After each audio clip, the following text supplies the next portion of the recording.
executive director of the Guam Election Commission, and I believe she has Pashanon Gumatauta and Thompson Augustine, who are going to kind of discuss this election comparative analysis report that's coming down. I think they're presenting it to the board.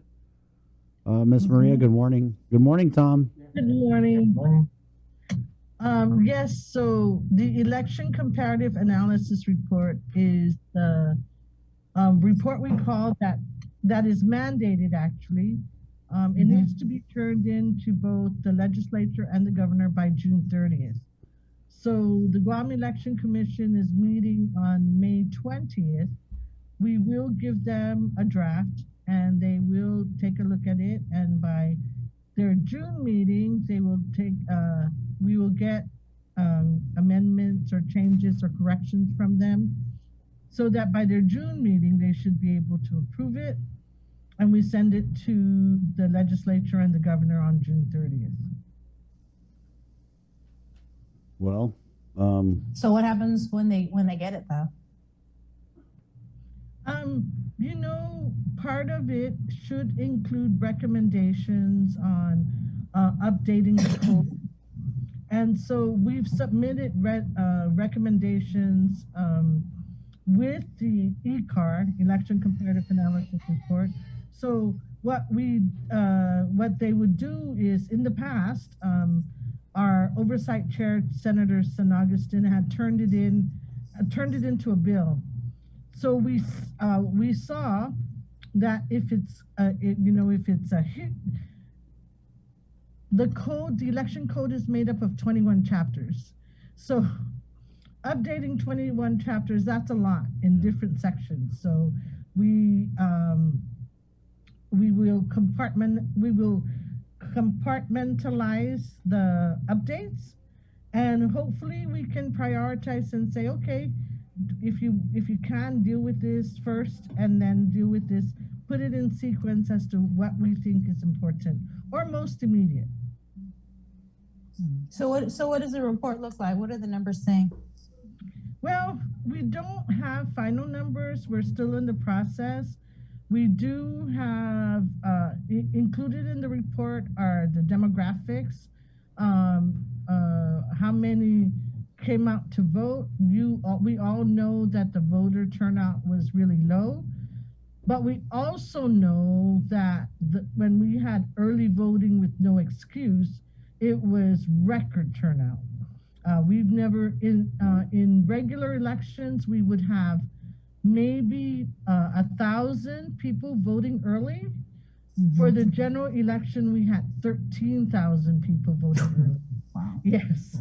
Yes, and if Chris remembers the drive-through process, the forward to the ECAR will include a chronology of what happened since the pandemic, beginning with the Zotnia special election and ending with the runoff. Right.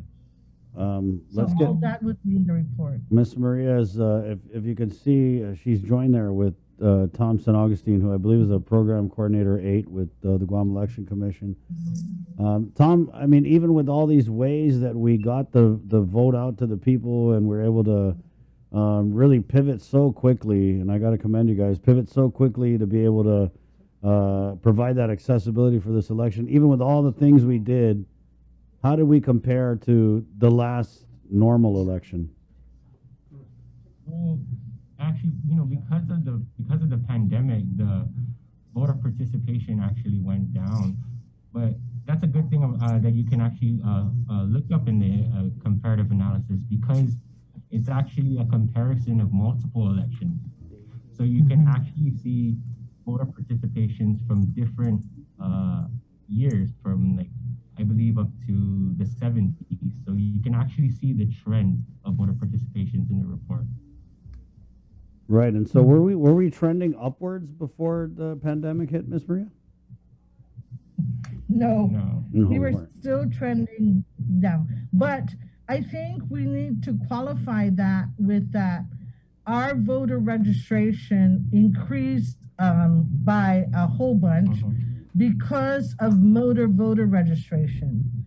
So, because our voter registry was bigger than before, of course, our voter participation will go down. So the board has asked us to look at how many newly registered voters really showed up to vote. So we will have that ready to, for them to look at. And it'll be in the comparative analysis. You said you didn't really have the finalized numbers, but you do have some demographics. Did we see a lot of younger people voting or older people voting? Yeah. Well, historically, the trend is the demographics that do come out are those really like from the ages of 45 and up. And then normally the participation rate for the younger voters is actually much lower, but of course, we always encourage everyone to come out and vote and participate. So, but for the last election? Oh, yes, for the last election as well. It was the same rate. Oh. Yeah. The other thing that was different, of course, was, during the pandemic, of course, is that we went to the satellite locations. We went to the different villages. And it was a mayoral election, so I was kind of disappointed that in those villages, the voter participation was still down. There were plenty competition in GECO, but it was down. There's competition, a little bit of competition in Dededo. Yes. Yeah. And then lots of competition in Malesu, but even that, the voter turnout was down. That's so interesting with the youth vote, Miss Maria, because we hear just like anecdotally a lot of people talking about and looking at the results. I mean, even of the previous election and talking about, oh, the youth came out to vote. But statistically, that's not what you guys are seeing? That's correct. Right. So it's a myth. Well, again, we'll take a look at the more accurate numbers when they come out, and we can all surmise what. Yeah. No, and I mean that's the thing. You give us the numbers, then we do the surmising here because the numbers are just the black and white of it, right? But when people talk about, and you hear it all the time, they say, "Oh, social media. Oh, so and so is big on social media, and that's why young people came out to vote." It's actually not even accurate. That's so interesting to me.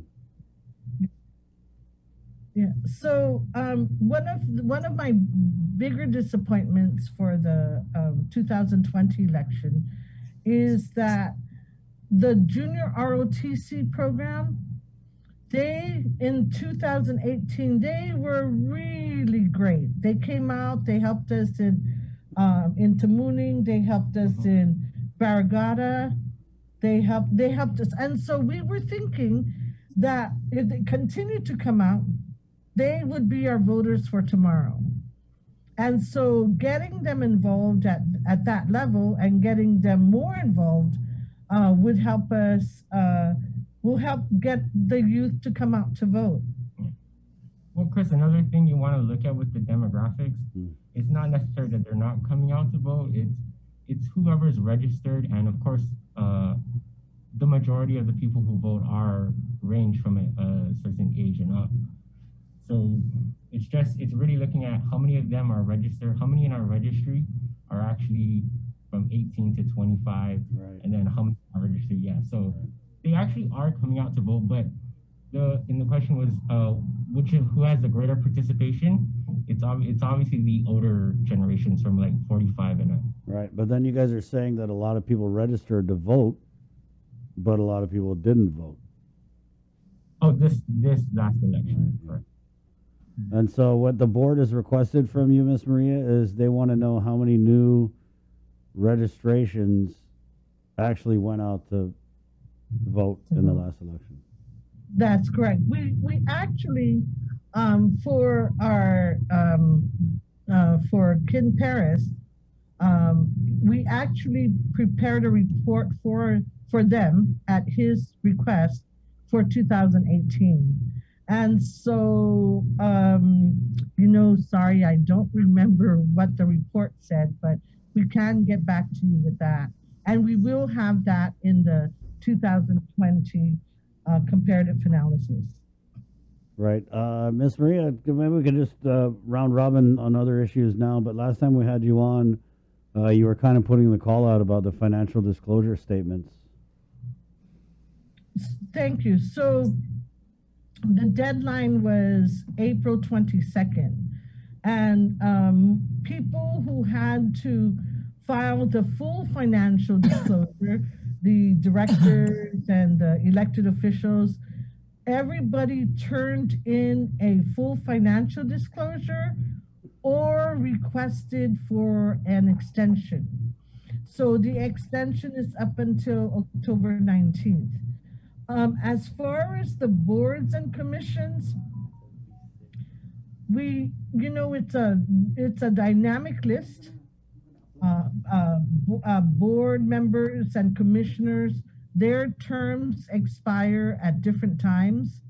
So I think we had over 400 boards and commissions and elected officials and agency heads that needed to file.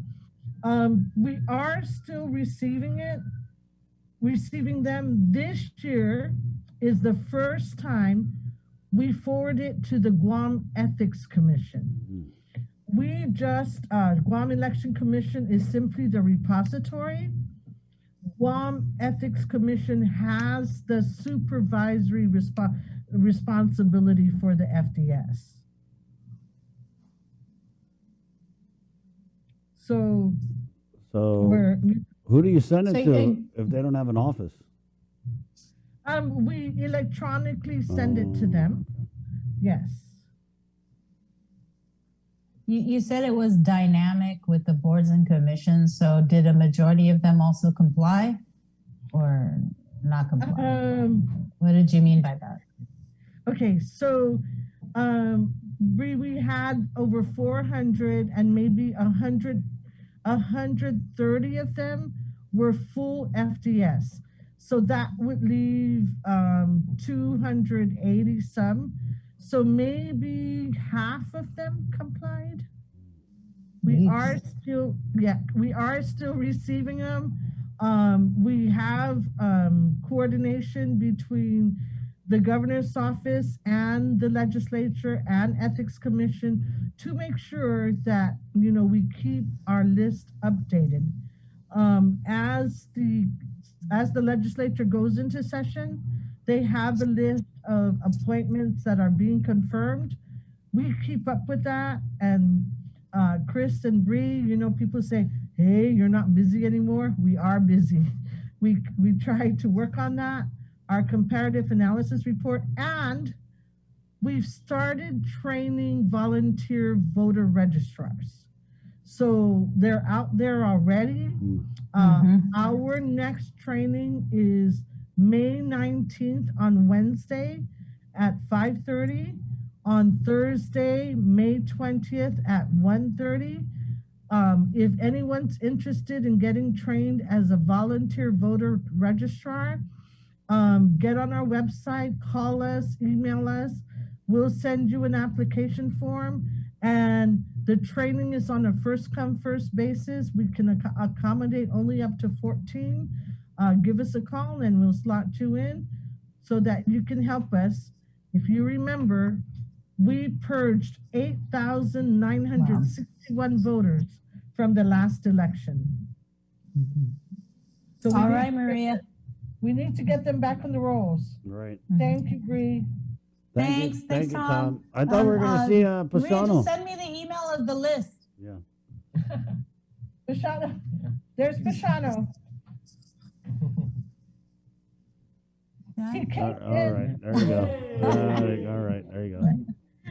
He came in He came in when he heard us talking about voter registration, because he's the guru in voter registration. Right, right. So he's also the program coordinator for voter registration. And to this day, we're still trying to fit in our succession planning about who will be the next director. Wow. So I'm still looking. You're gonna be there forever, Maria. Yeah. Aye, a day. There you go. Hey, thank you guys. Thank you. Esta, right on. Thank you. Okay. Guys, we're going to take a really quick break and